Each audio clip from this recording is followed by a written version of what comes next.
بسم اللہ الرحمن الرحیم، السلام علیکم۔ آج کی ویڈیو میں ہم آپ کو سب سے پہلے کابل میں ہونے والے دھماکے کے بارے میں بتائیں گے، اس کی کیا تازہ ترین صورتحال ہے، پھر آپ کو بتائیں گے کہ پنجشیر کی لڑائی اس وقت رک چکی ہے، دونوں رہنماؤں میں کیا فیصلہ ہوا ہے، اور امراللہ صالح ایک بار پھر پاکستان کے خلاف بکواس کر رہا ہے کہ پنجشیر میں بھی ہمیں پاکستان مار رہا ہے۔ اس کے علاوہ جرمن چانسلر اینجیلا میرکل اور خاص طور پر برطانوی وزیر اعظم بورس جانسن کی طرف سے افغان طالبان کو ایک پیشکش کی گئی ہے، اس کے حوالے سے بھی آپ کو بتائیں گے، اور آخر میں آپ کو بتائیں گے کہ بھارت نے افغان خاتون کے ساتھ بہت برا سلوک کیا ہے اور طالبان نے اس کے بدلے میں بھارتی جہاز کو روک لیا ہے۔ ساری ڈیٹیلز آپ کو دیں گے، اس سے پہلے اگر ابھی تک آپ نے ہمارا چینل سچ ٹی وی سبسکرائب نہیں کیا تو اسے ابھی سبسکرائب کریں اور بیل آئیکن پر کلک کریں تاکہ ہماری آنے والی ویڈیوز آپ کو وقت پر ملتی رہیں۔ کابل کے حامد کرزئی ایئرپورٹ کے ابے گیٹ یعنی مشرقی گیٹ پر حملہ ہوا ہے اور یہ ایک خودکش حملہ بتایا جا رہا ہے۔ اس میں ہلاک ہونے والوں کی تعداد 15 بتائی جا رہی ہے اور ان میں 3 امریکی فوجی بھی شامل ہیں۔ ہلاکتوں کی تعداد بڑھ سکتی ہے اور فرانس کا دعویٰ ہے کہ ابھی اور حملے بھی ہونے ہیں۔ ترک وزارت دفاع نے کہا ہے کہ یہ ایک نہیں 2 خودکش حملے ہوئے ہیں اور اس کے علاوہ فائرنگ کی آوازیں بھی سنائی دی ہیں۔ اس کا مطلب ہے کہ حملہ آور زیادہ تھے۔ طالبان نے ایک شخص کو گرفتار کیا ہے جو حملہ آوروں میں سے ایک ہو سکتا ہے اور خدشات یہ ہیں کہ یہ طالبان کو بدنام کرنے اور امریکہ کو مزید روکنے کے لیے ایک سازش ہے، اور انٹرنیشنل میڈیا کا یہ دعویٰ ہے کہ یہ حملہ داعش نے کیا ہے، جبکہ داعش کی پوزیشن اب افغانستان میں اتنی مضبوط نہیں رہی کہ وہ اس قسم کا بڑا حملہ کر سکے۔ اس حملے کی وارننگ امریکہ اور برطانیہ نے 3 دن پہلے ہی دے دی تھی۔ اب سوال یہ ہے کہ آپ کو 3 دن پہلے کیسے پتہ چلا تھا، اور جب پتہ چل گیا تو آپ اس کو روک کیوں نہیں سکے؟ کابل ایئرپورٹ کے اندر تو آپ ہی کی سیکیورٹی تھی، تو آپ نے لوگوں کی جانیں کیوں نہیں بچائیں؟ یہ طالبان کا نہیں، یہ آپ کا فیلئر ہے۔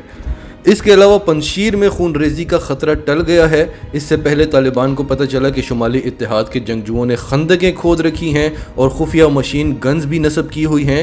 تاکہ جوں ہی طالبان پنجشیر میں انٹر ہوں ان کو نشانہ بنایا جا سکے۔ تو طالبان ہیلی کاپٹرز لے کر آ گئے تھے تاکہ وہ ان خفیہ ٹھکانوں کو ہیلی کاپٹرز کے ذریعے تباہ کر سکیں، لیکن ابھی طالبان کے وفد سے احمد مسعود کے وفد کی ملاقات ہوئی ہے اور دونوں طرف سے اس بات پر اتفاق ہوا ہے کہ دونوں جانب سے حملہ نہیں کیا جائے گا اور مذاکرات جاری رہیں گے۔ طالبان کا کہنا ہے کہ ان کی پوری کوشش ہے کہ مذاکرات کے ذریعے ہی مسئلے کا حل نکل آئے اور افغانستان کے کسی بھی حصے میں خون خرابہ نہ ہو۔ افغانستان کے سابقہ بھگوڑے نائب صدر امراللہ صالح کو جب بھی مار پڑتی ہے وہ کہتا ہے ہمیں پاکستان مار رہا ہے اور ہم اسے چھوڑیں گے نہیں۔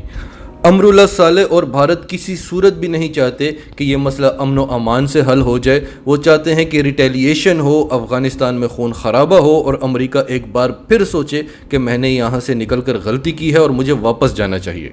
امراللہ صالح اس معاملے میں احمد مسعود کو مس گائیڈ بھی کرتا رہا اور اب ایک بار پھر وہ پاکستان پر الزام لگا رہا ہے کہ ہمیں طالبان نہیں، ہمیں پاکستان مار رہا ہے۔ تو آپ کب تک پاکستان سے مار کھاتے رہیں گے اور پاکستان کو دھمکیاں دیتے رہیں گے کہ ہم آپ کو گھس کر ماریں گے؟ اس کے علاوہ باقی افغانستان کی سچویشن یہ ہے کہ باگرام ایئر بیس کا کنٹرول 20 سال کے بعد طالبان کے حوالے کر دیا گیا ہے۔ یہ وہ ایئرپورٹ ہے، یہ وہ ایئر بیس ہے جو سوویت یونین نے بنایا تھا، پھر امریکہ نے آ کر اس پر قبضہ کیا اور اسے مزید اپ گریڈ کیا اور اس کو ایسا بنا دیا کہ یہ امریکہ کا سب سے خاص ٹھکانہ ہوا کرتا تھا افغانستان میں۔ جب بھی کوئی امریکی صدر افغانستان کا دورہ کرتا تھا تو وہ یہیں پر رکتا تھا کیونکہ یہاں پر ہر قسم کی سہولیات تھیں، یہ ایک پورا شہر تھا، یہاں پہ شاپنگ مالز تھے، یہاں پہ 5 اسٹار ہوٹلز، کیفیٹیریاز، جم، یہاں پہ ہر طرح کی سہولت تھی۔ آج 20 سال بعد افغان طالبان کو باگرام ایئر بیس واپس مل گیا ہے۔ اس کے علاوہ کابل میں امن و امان بحال ہو رہا ہے اور مارکیٹس میں خواتین اور بچوں کا رش دیکھا جا رہا ہے۔ مہنگائی بدستور بڑھتی جا رہی ہے۔ اس حوالے سے ہم نے آپ کو کل بھی بتایا تھا کہ امریکہ نے افغانستان کی ہر طرح کی ایڈ بھی بند کر دی ہے، ان کے اثاثے بھی منجمد کر دیے ہیں،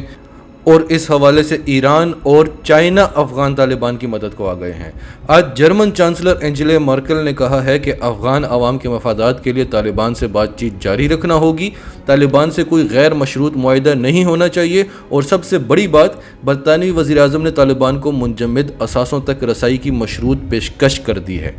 برطانوی وزیر اعظم بورس جانسن نے کہا کہ طالبان لڑکیوں کو پڑھائی کی اجازت دیں اور اپنے ملک سے دہشت گردی کا خاتمہ یقینی بنائیں تو طالبان کو منجمد اثاثوں تک رسائی دے دی جائے گی۔ پھر بھارت جس کو بڑا درد ہے افغان خواتین کے حقوق کا،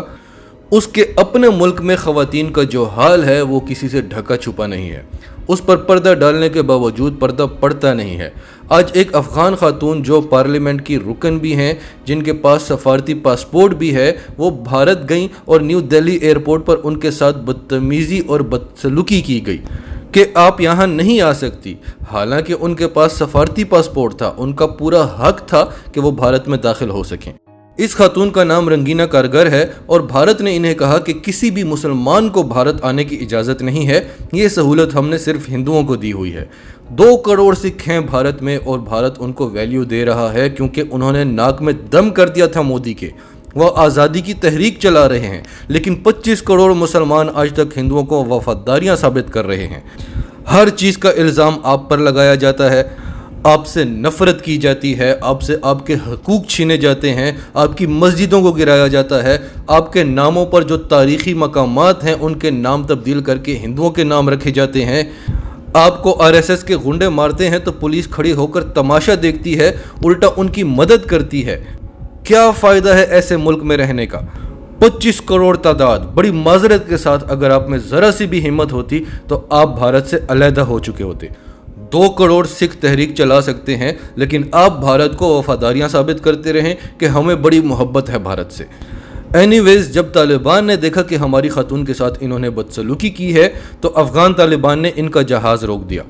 جو 140 افغانیوں کو بھارت لے کر جا رہا تھا، اور یہ 140 ہندو اور سکھ تھے۔ طالبان نے کہا کہ وومن رائٹس پر جو آپ دنیا کے سامنے رونا روتے ہو، وومن کے ساتھ یہ سلوک کیا جاتا ہے آپ کے ملک میں، اب سے کوئی بھی افغان شہری بھارت نہیں جائے گا۔ اگر وہاں مسلمانوں کے لیے جگہ نہیں ہے تو افغانستان کا دل بہت بڑا ہے، افغانستان اپنے ہندوؤں اور سکھوں کو یہیں رکھے گا۔ ناظرین، آپ کی سب کے بارے میں کیا رائے ہے؟ کمنٹس میں اپنی رائے کا اظہار کرتے رہیں، اور اگر آپ ہمارے چینل پر نئے ہیں تو ابھی سچ ٹی وی کو سبسکرائب کریں، سچ ٹی وی فیملی کا حصہ بنیں، اور ہماری ویڈیوز پسند آئیں تو انہیں لائک کریں، شیئر کریں، تاکہ زیادہ سے زیادہ لوگوں تک یہ میسیجز پہنچتے رہیں۔